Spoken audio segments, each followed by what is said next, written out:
And welcome back. Expressionism Part 2. Last one time we talked about Richard Strauss's Salome as expressionistic, despite the fact that you could technically say the style, anyway, is post-romantic. Um, here's a good example of why you need the ideology more than the techniques. Expressionism isn't just techniques. Although Salome is very chromatic, and people disagree on what key the piece is actually in, at least most of it anyway. So, um, Schoenberg, our next individual, and Strauss knew each other. Schoenberg, being reared as a post-romantic himself, a devotee of Richard Strauss and Gustav Mahler, talked about both of those figures. Um, Schoenberg actually had approached Strauss for lessons. And Strauss wasn't too impressed. He wasn't too impressed with Schoenberg's kind of hyperchromaticism, and he famously said that Schoenberg would be better off shoveling snow than writing on music paper. So Schoenberg became uh, quite a revolutionary. He's still regarded as one of the most transformative figures of the 20th century, along with Stravinsky, and they knew each other too. And we'll talk about this. We talk about serialism. Stravinsky eventually adopts serialism from Schoenberg. Schoenberg invents serialism. And Stravinsky and Schoenberg did not actually get along. They both taught in Los Angeles together. They both ended up in Los Angeles. And there were stories that they would pass each other on the street and barely even tip the hat. Stravinsky had very little use for Schoenberg, although admitted later that he found him quite revolutionary. And eventually, like I said, would adopt serialism after Schoenberg's death in 1951. Stravinsky lived to about 1971, I think. Stravinsky was about 10 years younger than Schoenberg. About 8 years younger, actually. I think he was 1882, born 1882. So here we have Arnold Schoenberg, Viennese, born and raised, much like Franz Schubert. Um, Schoenberg initially didn't know whether he wanted to be a painter or a composer, and he did keep up painting for most of his life. I have a painting here of his. This is the Red Gaze. It's called Red Gaze. Again, an expressionistic style here. The stark colors. Again, the red gaze here to invoke a sense of fear and unease. So not a very warm, inviting kind of portrait here. He did a self portrait as well. Schoenberg did, and he painted, I think, most of his career. You have other composers who did as well. Frederick Delius of Britain was a painter, as well as George Gershwin painted. The Rhapsody in Blue composer painted. Bernard Rogers, who I don't know if I'm going to talk about Bernard Rogers, painted his whole career as well. He's unfortunately forgotten about in the history of 20th century American music. So this idea of painting and composition would go together, like among some artists, some composers. Um, Schoenberg in 1912 writes a series of songs for soprano and chamber orchestra called Pierrot Lunaire. I've mentioned this before in my Impressionism video about the idea of the Clair de Lune as a nod to the Pierrot character. Just to refresh, Pierrot was a clown, or he is a clown, and he was part of the Commedia dell'arte, this traveling circus, traveling theater from the 18th century. Pierrot was specifically a sad clown. He was kind of pathetic. He was supposed to make you laugh by being kind of a doofus. Um, and we talked about in the Romantic period, he's transformed into a sympathetic figure. You feel bad for Pierrot. He's sad. We have famous nods to this. There's an opera called I Pagliacci, The Clowns, by a composer named Leon Cavallo. And so the idea of the sad clown, his wife is cheating on him and he kills her. So he kills her at the end. So it's not a good story. It's Verismo opera. But Pierrot, there it's invoked this idea of the tragic clown, the clown who is driven um, to unspeakable event, to unspeakable actions. We have the same kind of thing extended with Pierrot Lunaire, where Pierrot is transformed again into he's almost insane. He is insane in some cases. Some of these poems. They equate the poems equate Pierrot, or at least being out in the moonlight. So you have this nod to nocturnes again. Being in the moonlight is akin to being drunk on wine. The first poem of the set, Moondestrunken, moon drunk.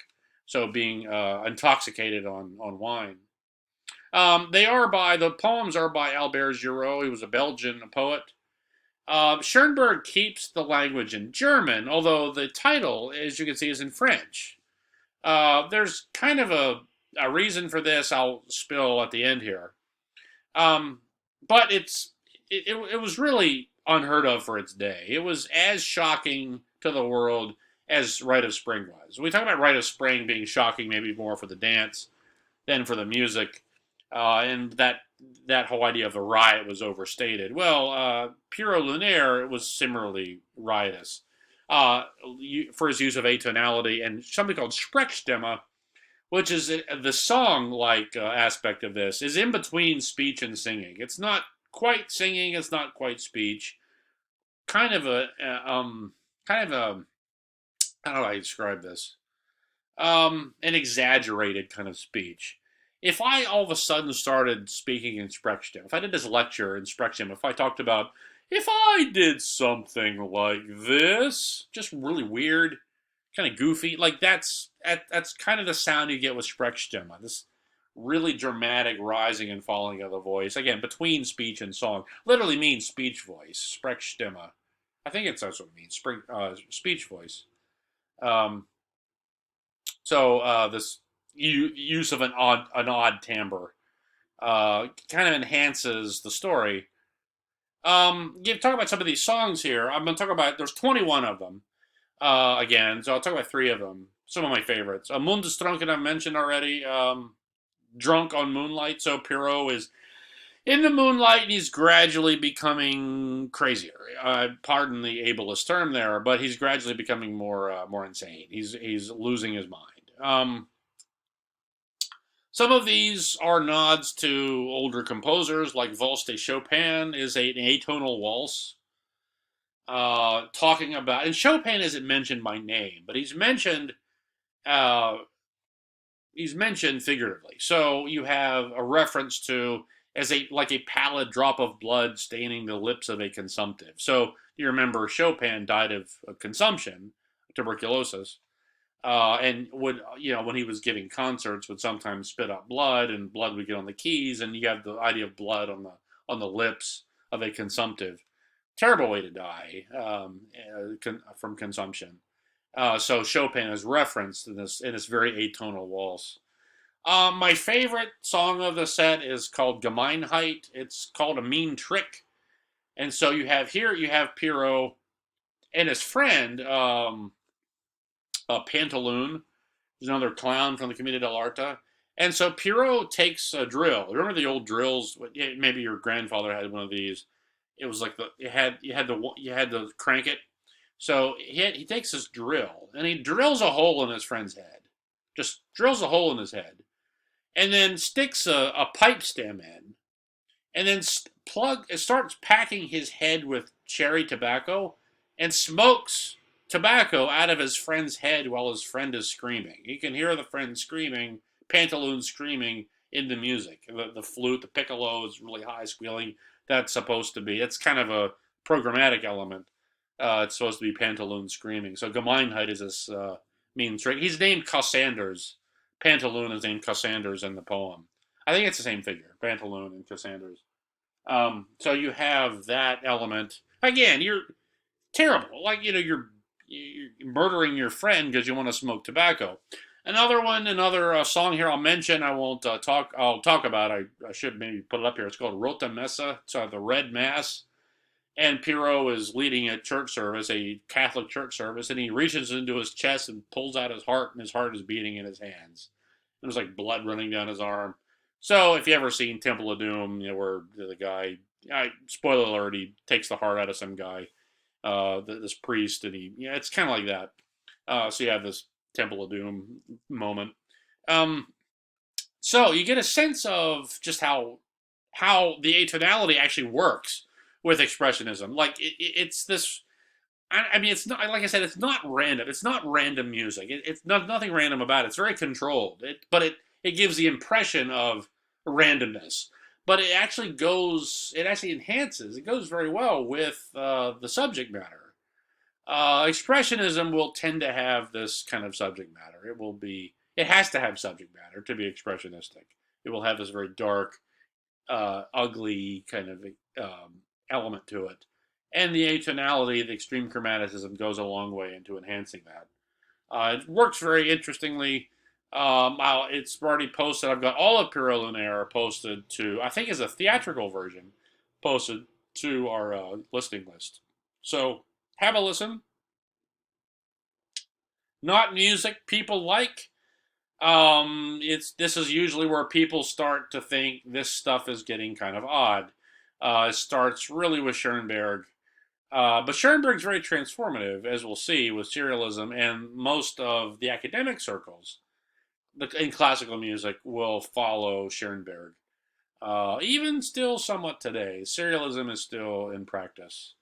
At least maybe goes along with some other kinds of styles that we'll talk about as the course unfolds. One thing I want to mention about Pure Lunaire, why it's in French. Um, it had to do with numerology. Okay, so Schoenberg had triskaidekaphobia, afraid of the number 13. He was interested in numerology. He was Jewish, interested in numerology, Kabbalah and all that stuff. So he chose Pure Lunaire. 7 was considered a lucky number. So there are 14 letters in Pure Lunaire. It's a cycle of 21, arranged in 3 sets of 7. 21 is 3 times 7. So it's a way of preserving this focus on the number 7. Some ironies with Schoenberg. When he was 76, you're afraid of the number. Like I said, afraid of the number 13. It's unlucky. When he was 76, a friend, somebody told him, a doctor had said, "Hey, that's 7 and 6 is 13. That's you should be afraid," and he was. But then it's like, well, he was 67 and 58, so it's like I don't know how he felt. I haven't read enough of Schoenberg's correspondence to know how he felt at 58 or 67. But 76, he was very terrified. And he dies on a Friday the 13th. This is very interesting. He dies on Friday the 13th, I think 13 minutes to midnight. That's sort of the legend about his death. So, again, that fear of the number 13 kind of haunted him. So that's a case with Pure Lunaire. Something else, just sort of this interest in numerology. So that will do it for Expressionism.